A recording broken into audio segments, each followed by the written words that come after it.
Dr. Andy, and I am the owner and lead trainer for Do Better Training.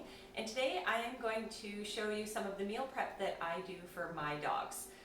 Now, I am a big believer in focusing on enrichment when we are working on training or behavior modification plans. I'm always looking for better ways to meet our pets' needs, and if we satisfy their needs, we often can reduce behavioral challenges and also teach our dogs better, more positive behaviors to demonstrate for us. Now, enrichment is so much more than food puzzles and sniffy walks, but they can certainly be a component of your enrichment plan.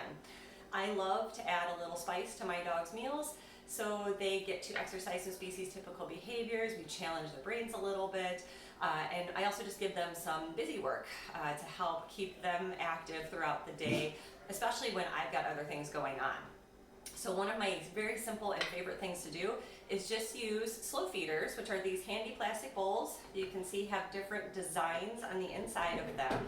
So I've got one for each of my dogs. And you can certainly just spread their meal throughout inside of that little maze and give it to them as is, or you can make it a little bit more challenging by freezing it, which is what I'm going to do today.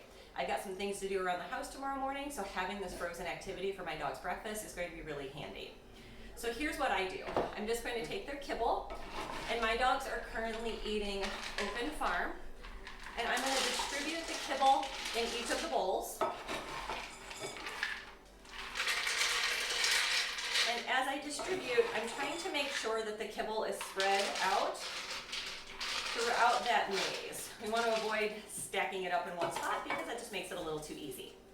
Then I'm going to add in a little bit of pureed sweet potato, which you can absolutely cook and puree on your own. I do often. Sometimes I'm a little lazy, so this is purchased. It's Avenger's. So it's just sweet potato, nothing else, nothing fancy in there.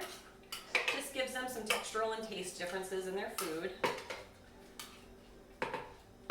And then everybody's going to get a little bit of Stella and Chewy's cage-free metally topper. So I'm going to just kind of pour a little bit of this in there, and again trying to spread it around so it's kind of evenly distributed throughout the maze.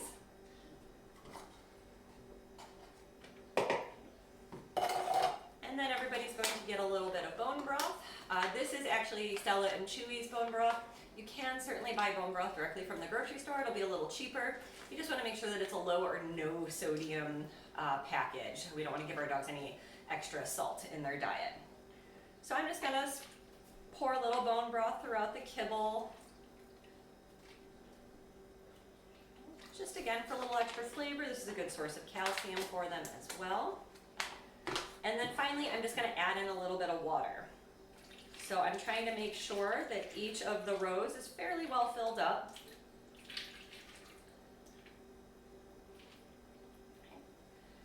And then I'm all set. So what I'm going to do is I'm going to take these bowls, I'm going to stack them up, I'm going to put them in my freezer, and then I'll serve this for the dogs tomorrow for their breakfast. And they'll have a really fun, exciting, and challenging puzzle to work out that'll keep them busy, satisfy a lot of their needs, and give me some very important time so I can get some chores done around the house. So I hope you give this a try with your dogs and they have a blast. If you want to see my dogs and how they react to these food puzzles, as well as the other enrichment options I offer them, check out our TikTok or Instagram. You can find us at Do Better Training. Thank you.